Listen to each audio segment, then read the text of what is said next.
Salve, salve galera! Estamos aqui novamente para a gente poder dar início a uma conversa sobre sais inorgânicos. O assunto de hoje é esse, sais inorgânicos. Qual que é a ideia aqui, concurseiros, vestibulandos, prestadores de Enem? Qual que é a conversa aqui? É procurar simplificar o máximo possível aquilo que a gente sabe sobre sais. Tá? Te apresentar o essencial, compactado, tá? Para que você possa com isso aí fazer bem suas questões, prestar seus concursos, né? Ser bem sucedido. Então vamos lá. Assunto então, sais inorgânicos. Professor Zé Humberto, Zé da Química, sou eu.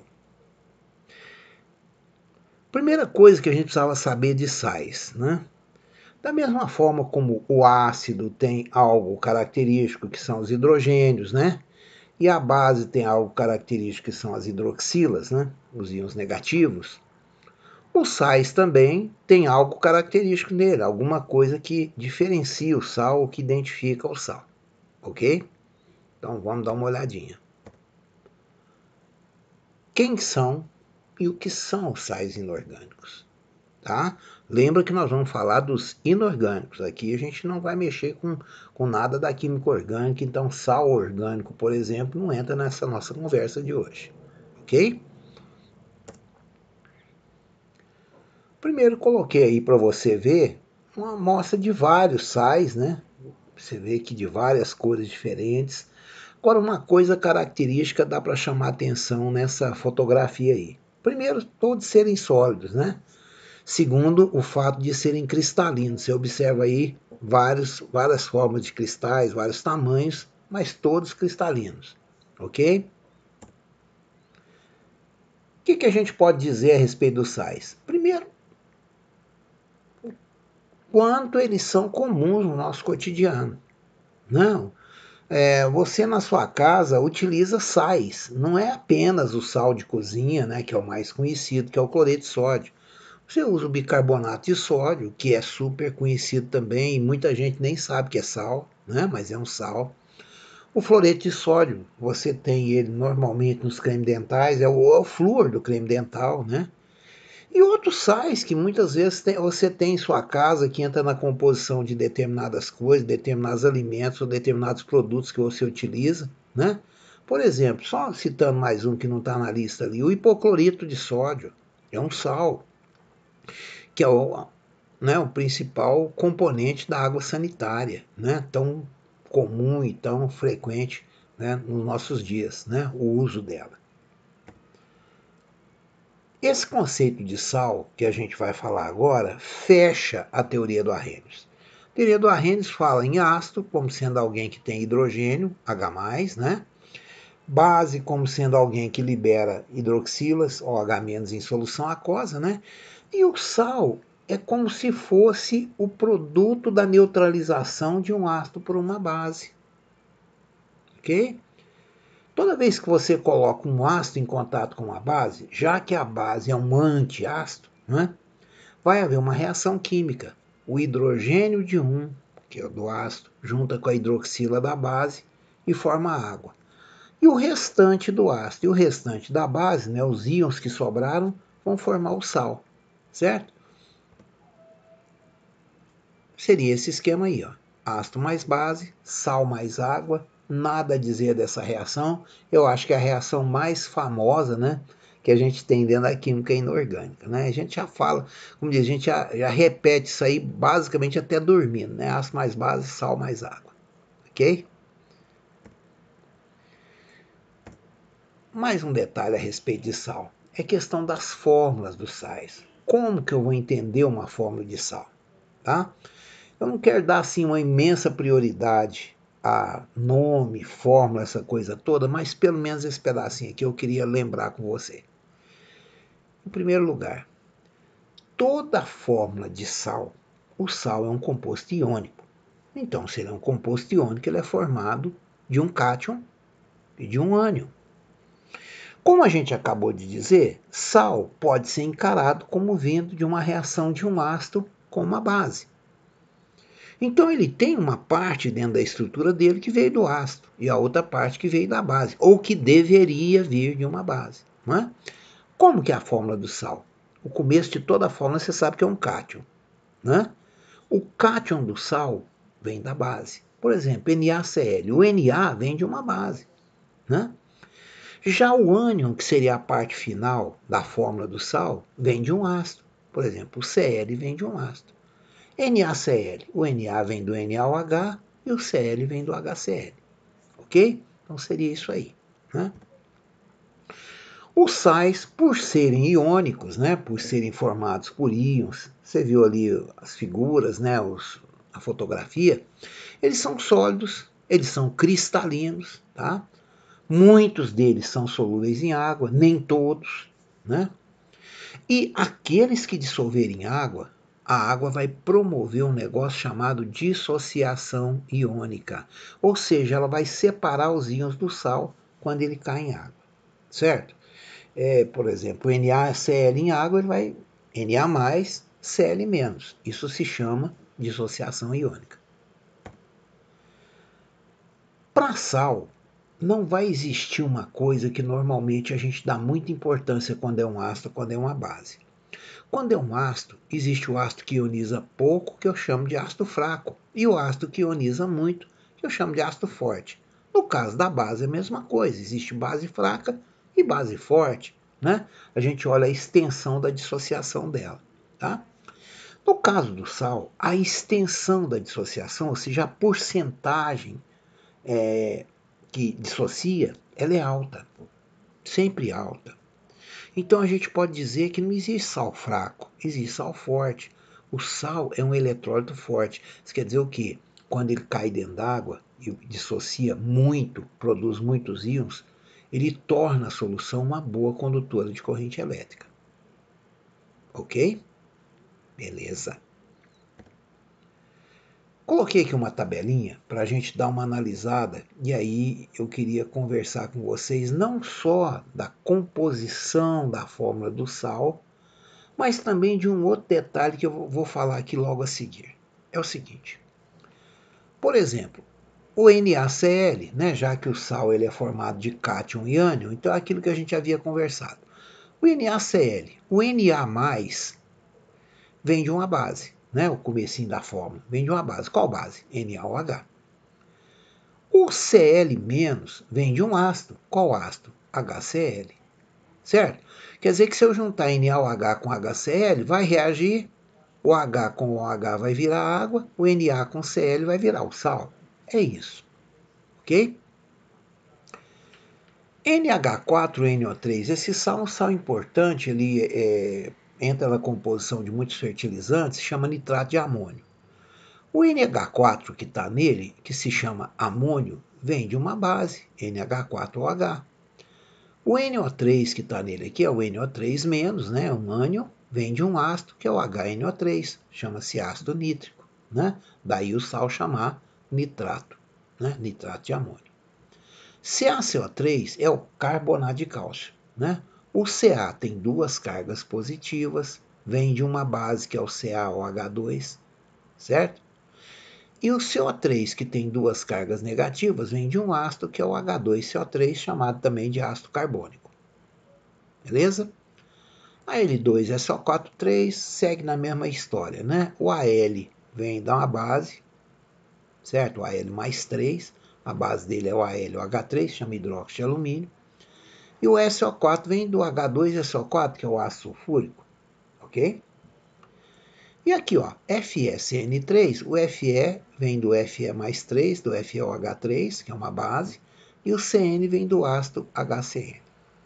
Aí eu queria só trocar uma ideia com vocês a respeito de uma coisa que normalmente pode ser cobrado de você numa questão. Então é o seguinte, a gente sempre tem aquela coisa do senso comum. Ah, o sal veio de uma reação de neutralização de um ácido por uma base. Então, qual que é a primeira ideia que vem na cabeça? Sal é neutro. Né? E isso é verdade? Não, isso não é verdade.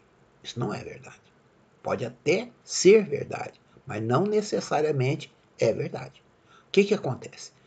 Para eu saber se o sal é neutro, ou se ele é ligeiramente ácido, ou se ele é ligeiramente básico, sabe o que eu tenho que fazer? Olhar o DNA do sal. Ver como é que era o ácido que formou esse sal, né? Se ele era forte, se ele era fraco e como era a base. E vai predominar nele aquela parte que for mais forte. Por exemplo, quer ver? NaCl. O Na vem do NaOH, que é uma base de metal alcalino forte. O Cl vem do HCl. O ácido clorídrico também é daqueles ácidos bem conhecidos, é um ácido forte. Então o NaCl, a parte inicial dele veio de uma base forte, a parte final veio de um ácido forte. Então, qual que é o caráter dele? Neutro, porque não existe ninguém predominando sobre ninguém, ok? O NH4NO3. O NH4 vem da base NH4OH, que é uma base fraca. Aliás, base forte é só alcalino e alcalino terroso, tirando fora o magnésio, tá? NH4 não é nada disso, base fraca. O NO3 vem do ácido HNO3, que é um ácido conhecido, o ácido nítrico, a gente sabe que é forte, mas mesmo que não soubesse, 3 oxigênios menos um hidrogênio vai dar 2. Quando a diferença aqui dá 2, esse ácido é forte. Então, base fraca, ácido forte, predomina o que nesse sal? O comportamento ácido. Ou seja, esse sal, quando colocado em água, ele dissolve, a solução dele vai ficar ligeiramente ácida, tá? pH menor que 7. Nesse terceiro aqui a gente para. Olha só, o terceiro, carbonato de cálcio. Esse sal aqui é famosão, tá, gente? Carbonato de cálcio aqui. O cálcio, né, vem da base CaOH2. É metal alcalino terroso, a base é forte. O CO3, que é o carbonato, vem do ácido H2. CO3, que é o ácido carbônico, é um dos ácidos mais conhecidos que tem. É um ácido fraquinho, ok?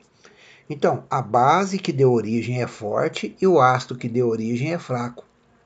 Resultado, o comportamento desse sal tende para o lado básico, porque a base forte predomina. Ok? Por isso, por exemplo, ele é usado para neutralizar a acidez de solo. Esse é o calcário. Beleza? Bora para frente. Temos aqui uma aplicaçãozinha, né, para a gente verificar todos esses conceitos, essas coisas todas. Olha só. Em 2003, nossa, tem tantos anos, né?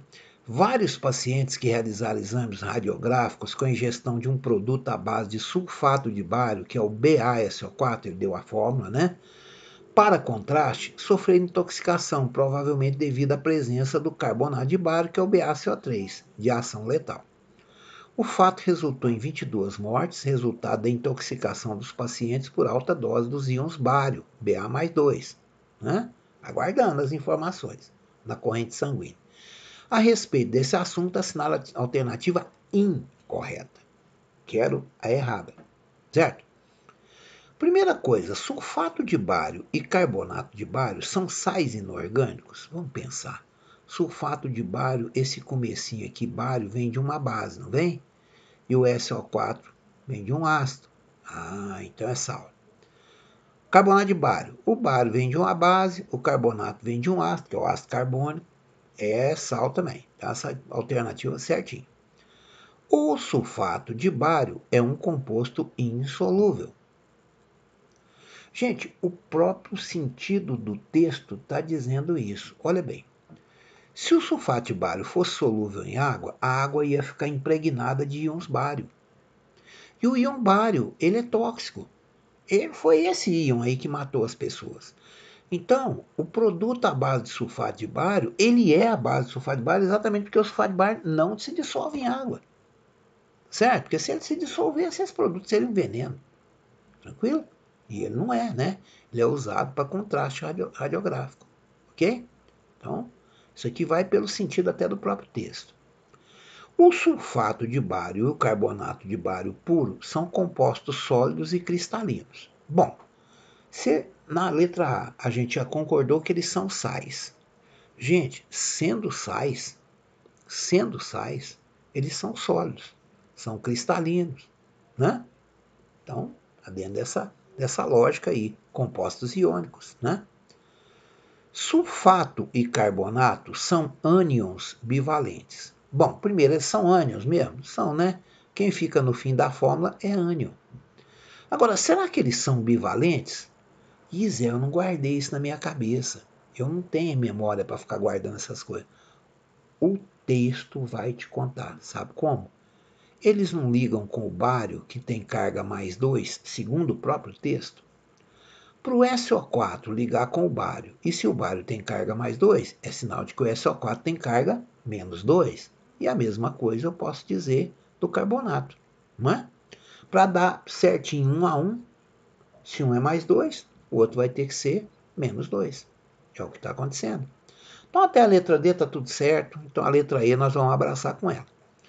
Sulfato de bário e carbonato de bário diferem pelo tipo de ligação química que une as partículas. Gente, eles são os dois sais. Se eles são os dois sais, os dois são compostos iônicos. Ok? Então não tem nada de diferença não, certo? Existe, por sinal, uma semelhança entre os dois, né? Os ânions sulfato e carbonato, eu coloquei ali embaixo, anotei para você não esquecer, né? E vamos assinalar a resposta correta aqui, que no caso desse exercício é exatamente aquela que não está certa, né? Nós queremos marcar exatamente a incorreta. Bacana?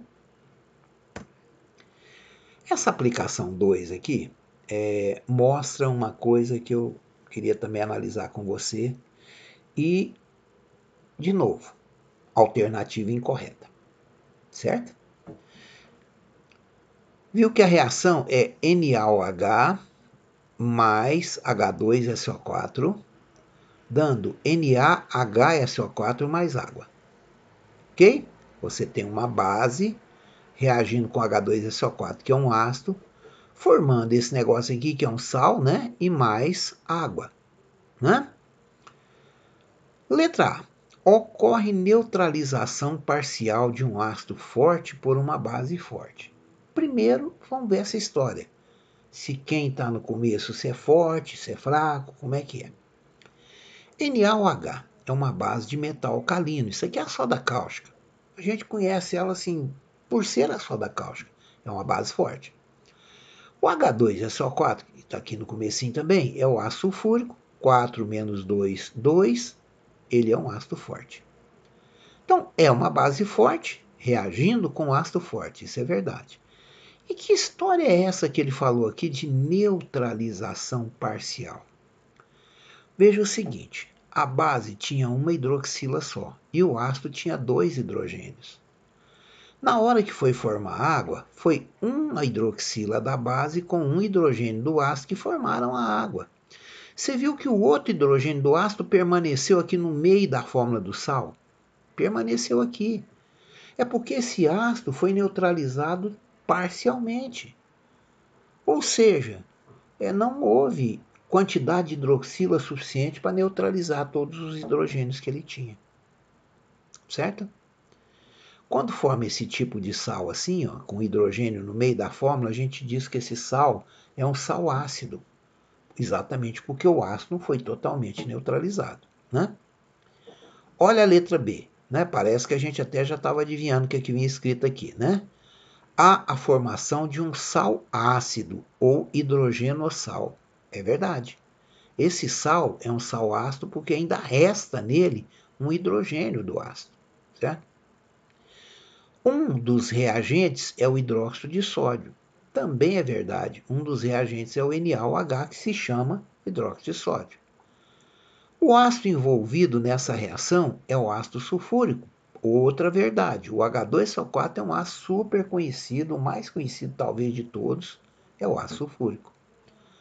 O sal formado é um eletrólito fraco. É a mesma coisa de dizer que ele dissocia pouco, que ele conduz pouco a corrente elétrica quando ele é dissolvido em água. Né? É isso que quer dizer eletrólito fraco. Isso é verdade para os sais, gente? Não é verdade. Isso aí, para sal nenhum, é verdade. Então, isso é falso. Certo? Esse hidrogênio aí, ó, que eu destaquei, que é o hidrogênio que sobrou da neutralização parcial. E o sal formado, então, é um eletrólito forte, tá? Como todos os sais. Mais umzinho aqui para a gente dar uma finalizada nesse assunto. O coral nada mais é que um pequeno animal marinho que vive em colônias, geralmente em mares de temperatura mais amena, como as regiões tropicais e subtropicais. Então, olha bem, coral ele dá muito certo em água mais quentinha, tá? Guarde essa informação. Água mais quentinha, beleza. Enquanto está vivo, esse organismo secreta à sua volta um esqueleto de carbonato de cálcio, CaCO3, está vendo tanto que ele é famoso, né? Substância extraída da água do mar. Após sua morte, novas colônias se desenvolvem sob essa estrutura rígida, formando com o tempo paredões calcários que chamamos de recife. O processo todo, obviamente, demora milhares de anos. Esses paredões de recife estão ameaçados, né? Exatamente pela acidez que a água está adquirindo ao longo do tempo, pelo excesso de gás carbônico que tem na atmosfera. Né? Então, gás carbônico não é só aquecimento global, ele acidifica os oceanos e destrói coral. Tá? Relativamente ao carbonato de cálcio, assinale a correta. Agora nós precisamos dar certo. Carbonato de cálcio pode ser obtido pela reação de neutralização entre o ácido carbônico e o hidróxido de cálcio. Me parece boa. Não parece boa para você? Ácido carbônico dá o carbonato, hidróxido de cálcio dá o cálcio, carbonato de cálcio. Tudo bem? Mas não vamos nos encantar com ela não, vamos seguindo. A fórmula do carbonato de cálcio é Ca2CO3. Não. O cálcio ele tem duas cargas positivas, o CO3 tem duas cargas negativas, então nós vamos juntar e vai dar simplesmente CaCO3, certo? Não tem nada disso aí não. Essa letra C é muito legal, daria para causar algum tipo de dúvida em alguém. Olha só, a solubilidade do carbonato de cálcio na água diminui com a temperatura. Gente, vamos pensar. Aonde é que os corais formam mais essa estrutura de carbonato de cálcio? Nas águas mais quentes. Por que na água mais quente essa estrutura tem mais chance de aparecer? Primeiro, ela não é uma estrutura sólida dentro da água. Então é porque naquela temperatura mais alta, o carbonato de cálcio deve ser menos solúvel em água. Por isso ele forma a estrutura. Quer dizer, que se você diminuir a temperatura da água, a chance de ter coral já é menor exatamente porque a solubilidade do carbonato de cálcio em água vai aumentar. Ou seja, com a temperatura mais alta, ele é menos solúvel. Tá? E à medida que a temperatura baixa, ele se torna mais solúvel. Por isso, é mais difícil encontrar coral em regiões frias. Ok? E por último, o carbonato de cálcio é um composto molecular. Ele é um sal, não é verdade? Se ele é um sal, ele é um composto iônico. Tranquilo? Letra D. Gente, sais para não esquecer. Quem está acompanhando a série ou quem está assistindo esse vídeo, o foco aqui não é ficar dando regrinha de nomenclatura de sal, não. É pegar alguns que realmente caem, que realmente vão te cobrar alguma coisa sobre eles, falar um pouquinho sobre esses sais. Né? Peguei aqui uns 4 ou 5. Primeiro, o cloreto de sódio. NaCl, super conhecido. Nossa, Zé, isso aí até eu conheço, eu não sei nada de sal. Todo mundo conhece o cloreto de sódio. Por quê? Porque ele é importante. É o sal de cozinha. Né? Dá uma descrição dele aqui. Primeiro, de onde tira? Da água do mar. De que maneira? Faz reação química com ela, alguma coisa assim? Não evapora, o NaCl está lá dentro. Tá certo? Evaporando a água, o sal cristaliza. Certo? Aplicações, a gente normalmente sabe daquela aplicação culinária, temperar a comida, ele é um conservante, né? A gente usa ele, por exemplo, para salgar uma carne, para ela durar mais tempo e tal. Mas você ainda usa ele muito nas indústrias químicas, gente. Através da eletrólise da água salgada, da água com cloreto de sódio, você consegue fazer soda cáustica, cloro. Gás hidrogênio. Se você juntar o gás hidrogênio com o gás cloro, você faz ácido clorídrico.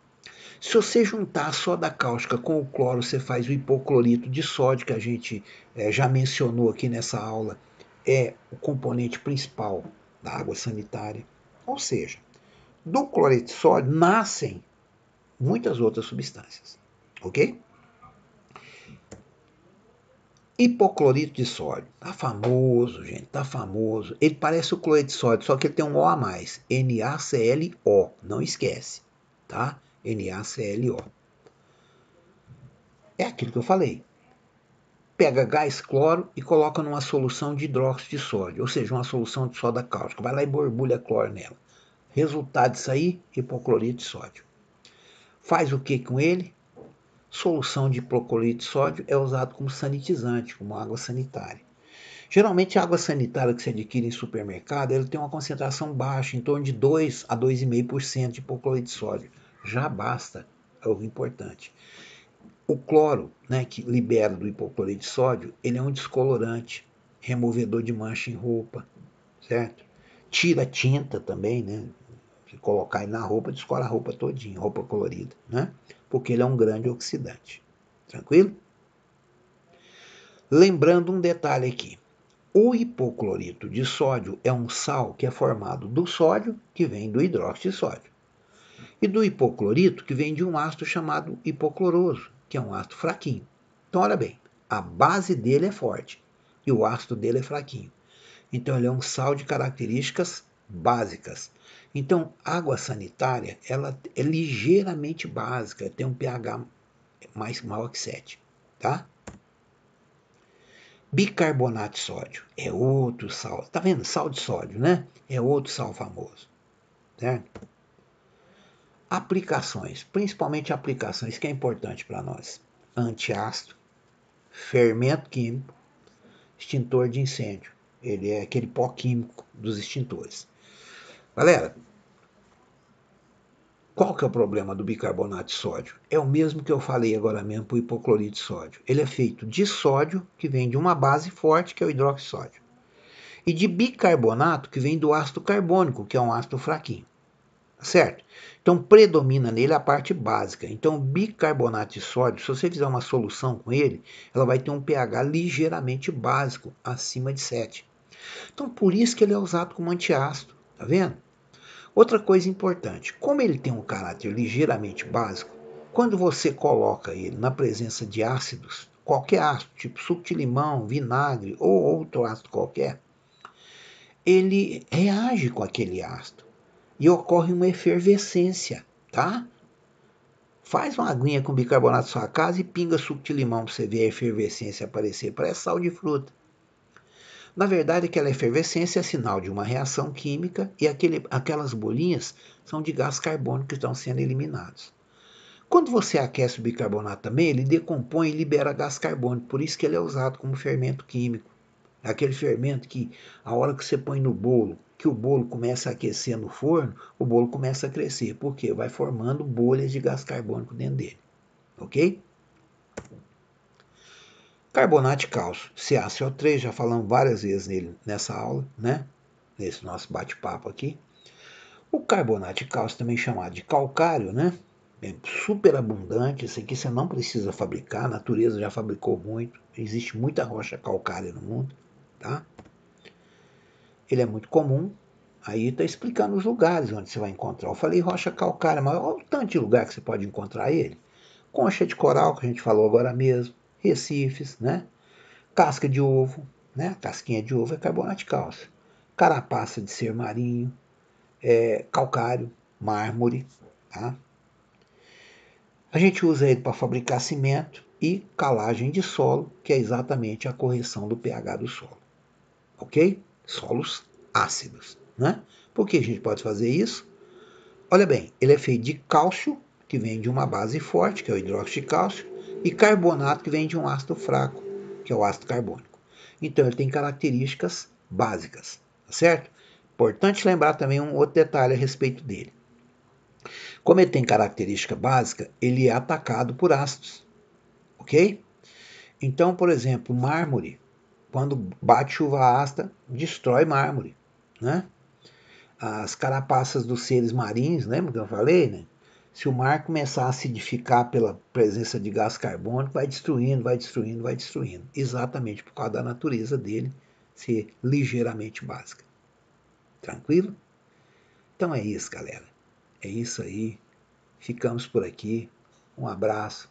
Convido vocês a seguir a série, né? E próxima parada, óxidos.